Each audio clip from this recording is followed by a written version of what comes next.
I'm done. This is a bad faith argument. You're not actually here to ask good questions. You're here to have bad faith straw man arguments. You're pathetic. This is a low, low bar. In April, the Supreme Court ruled that the Equality Act 2010 defines women as biologically female. That sex is real and that women can now feel safe that services and spaces designated for women are for women, and we are enormously grateful to the Supreme Court for this ruling. Yet 7 months on, institutions up and down the country have failed to implement the law after years of being misled by powerful lobby groups like Stonewall, who claimed that men who identify as women should be permitted into women's single-sex spaces under the Equality Act. I'm Connie Shaw, this is GB News Originals. On the 199th day since the ruling, women's rights campaigners protested in Westminster calling for the ruling to be implemented. Institutions have been claiming that they are waiting for the Equality and Human Rights Commission to release guidance. In the meantime, women's rights campaigners claim many institutional policies remain unlawful by allowing men into women's single-sex spaces and say that there is no need to wait for guidance because the law is already crystal clear. We need some leadership because the law's the law. They don't actually need to wait for this guidance. They just need to say the Supreme Court made a ruling. Everyone understands it. It's perfectly simple and clear. You know, if something is meant to be for one sex or the other, then that's based on how you're born, and you can't change that. And all we're saying is sometimes you need single-sex spaces, and no one male should be in a women's space or women's sport or a women's prison. So the authorities, the employers, all kinds of organisations can simply act on that. They really don't need to wait any longer, and that's why we're here. We're saying stop waiting, it's the law. Trans rights groups counter-protest the women's demonstration. They advertise their counter-protest by telling people, don't talk to police, bring a mask, and bring your rage. I went to speak to them, or tried to. Would you mind saying a few words about why you guys are here today? I'm sorry, I'm trying not to interrupt. Would you like to get your voice across to why you're here protesting? You can listen to the people with megaphones, that's their job. Do you agree with what the people are saying down the megaphones? What? Do you agree with everything that's being said down the megaphone? I highly advise you turn on your brain. Please explain it to me. The protest. Do you think I'm going to agree with the protest or disagree? Well, as far as I was aware, this was a trans protest, but obviously there's Palestinian flags today, and obviously you're in a keffiyeh. We're at GB News. Oh, that explains it. Why would you not want? Do you not want to convince people who maybe disagree with you as to your cause? I asked if they agreed with everything being said, as it was meant to be a trans rights protest, but there were chants about getting the so-called fascists and the far right off the streets, and many people were wearing keffiyehs in support of Palestine.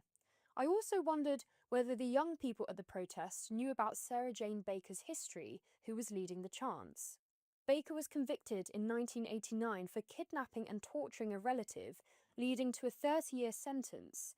Whilst in prison, he also attempted to murder a cellmate and cut his own testicles off and ate them. Can you tell me a little bit about your castration? What did you do with your testicles? I ate them. In 2023, he was cleared of all charges after chanting this at a protest. I was going to come here and be really fluffy and be really nice and say, yeah, be really lovely and queer and gay. No, if you see a turf, punch him in the face. We're living in a time of what feels like pretty significant social change, and it makes us question things that we've even taken for granted for decades. And one of those at the moment that people are wondering about is actually money. Is the money in your bank account safe? Should you be investing elsewhere? Are we looking at a potential global crash? What will it mean for your savings? Is there a way that you could be using your money that might be outside of government control? Thank you so much. Thank you, Bev.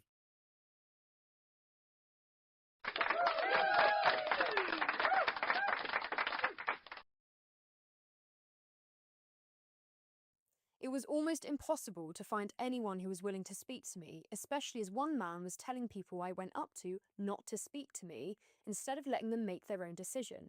Would you like to say a few words about why you're protesting today? No comment.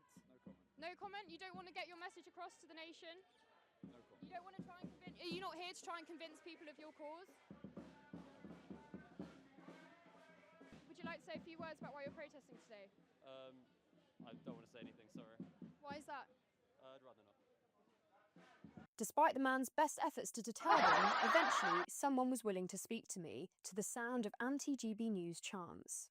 Trans people are just like everyone else. Yeah, media trained. This. That's okay.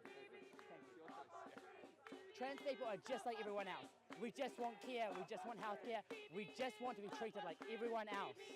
That's all we are asking for today. And these people, the people who are standing on the other side of this, they want people in our community, people just like you and me, to be treated as the other. Why would you want others, people in your community, to be treated as the other? Lots of women say that they really want single-sex services. So, like women who may have been raped, want to have spaces away from all men, no matter how they identify. What would you say to that? I think that is a bad faith argument. The reality of the situation is that trans women, not men, trans women and other trans people are not predators. The statistics show us over and over again that trans women are not predators. But isn't it 2/3 of trans women in prison have been convicted of at least one sex offence? What do you say to that? That statistic is misleading. That is sexual crime. A lot of that is things like sex work. It is not sex predators. What about Isla Bryson? You cannot take one person and be like... Do you think he should be in a female prison? Can I be so real with you? This is a bad faith argument. Why can't you answer the question? Because it is a bad faith argument, and I'm not going to answer bad faith questions that are misleading. There are plenty of cisgender women, so women who are born biological women, who are sex predators. That is a fact. Anyone can be a sexual predator. But we cannot create this dichotomy, this idea that trans women are somehow predators. That is a lie. It is a lie. And focusing on that one case, you are not defending women. You are harming all women because transphobia harms all women. It seemed the rage got better of this trans activist, and the debate came to an end when I apparently started asking bad faith questions. Do you agree that not all cis men are predators? Yes, of course. So why don't we let cis men into women's spaces as well? Again, this is a bad faith argument. Why can't you answer the question? Why is it a bad faith argument? Still want to do this? Yeah, I am. It is interesting how I'm having a perfectly fine debate here, but there's someone else coming around trying to convince them not to speak to me. I'm done. This is a bad faith argument. You're not actually here to ask good questions. You are here to have bad faith straw man arguments. You're pathetic. This is a low, low bar. I expect more from journalists. This is a bad faith. So you're now personally insulting me but can't answer any of my questions, but I'm the one who's got a bad faith argument? I'm done now. Okay, you done? Yeah, thank you so much. Do you have any last words? There you go. Apparently I'm pathetic for asking very, I would say, reasonable questions about women's safety. Amongst the protesters was Montgomery Toms with his infamous sign which reads "Trans flag equals mental illness."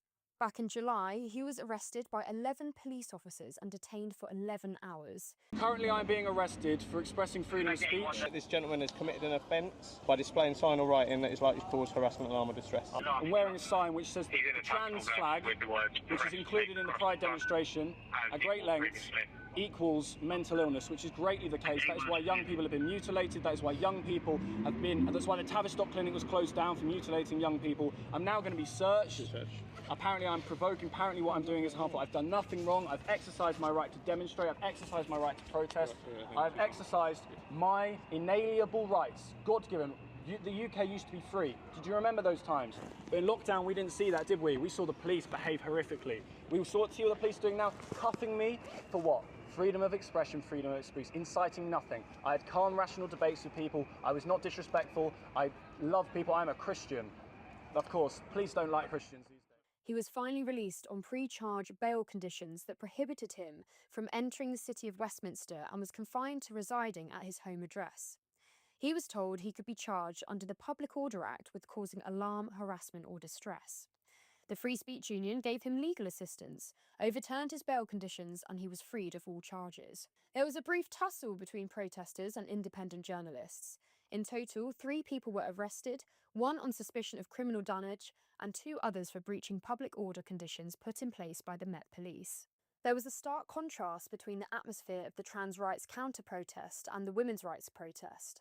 Many women were happy to speak with me, and everyone's faces were on show.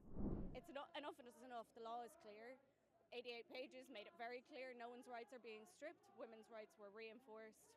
and it's just unacceptable. I'm glad to be here, to be in the presence of so many young people, and just say that, you know, people think they're all old, like mostly old people are here. That's not the case, you know. We're young, we're here, and, you know, we're the next generation. We're going to fight for it, and if the other side think that, you know, we don't care about this issue, we do. We really do. Maeve Halligan is the co-founder and president of Cambridge University Society of Women, the University of Cambridge's only single-sex society for women. The reaction to its creation proves her point about how difficult it is to be publicly gender critical as a young person. The three founders have received a wave of online abuse from other Cambridge students and young people, including a petition set up to ban the society. At the counter-protest, nearly no one wanted to speak to me, but many of the young people here are very happy to, and at the counter-protest, everyone was wearing masks. No one is wearing masks here. Why do you think that the young people at the counter-protest wouldn't speak to journalists?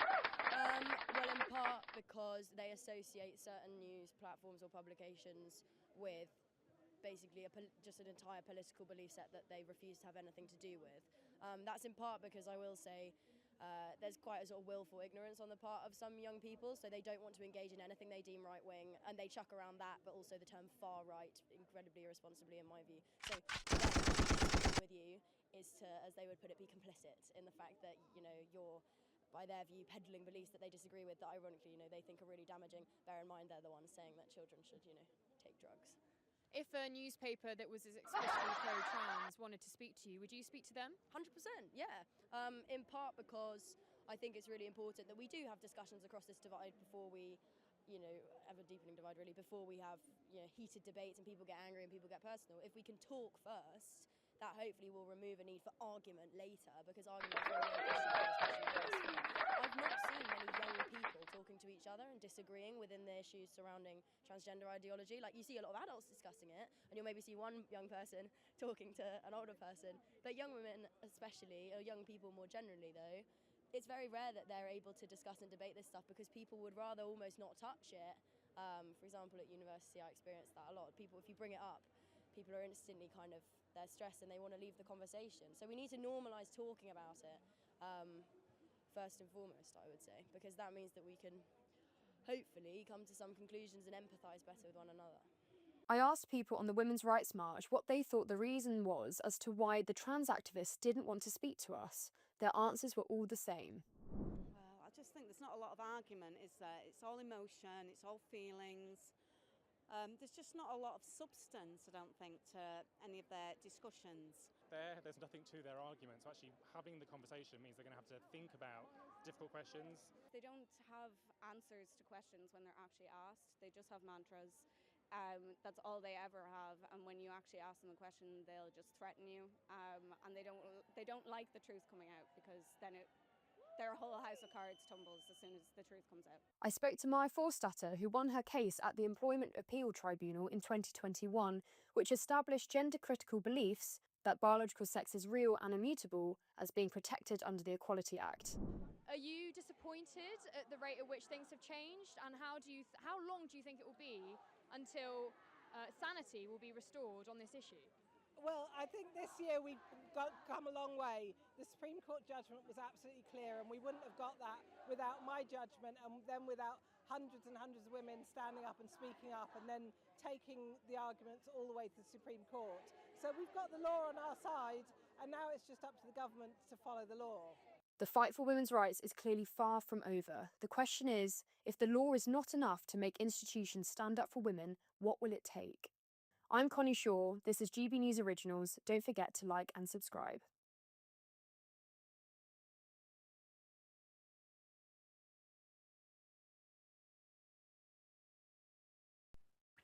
Yeah, I heard.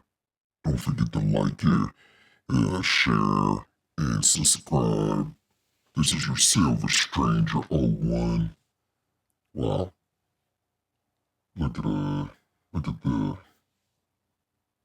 Look at the trans activists, and of course they operate with masks, and hey, I wear masks, so I'm not gonna complain about that, but